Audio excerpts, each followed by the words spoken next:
Hey y'all, here's a quick and simple yarn DIY idea that's great for all you craft lovers out there. I bought this unfinished picture frame in the clearance section at Walmart a while ago, and I got this great idea on what to do with it today.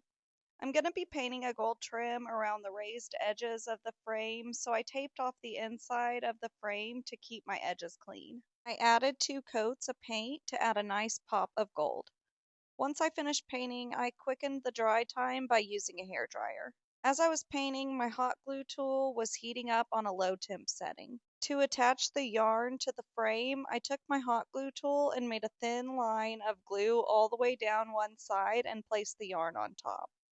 Then I just worked all the way around the frame, smoothing down the yarn as I went to keep it from bunching up. Make sure to keep the rows of yarn as closely as possible to hide any gaps.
Once the frame was fully covered with yarn, I snipped off the end and tucked it in, and then I added some buttons as a finishing touch.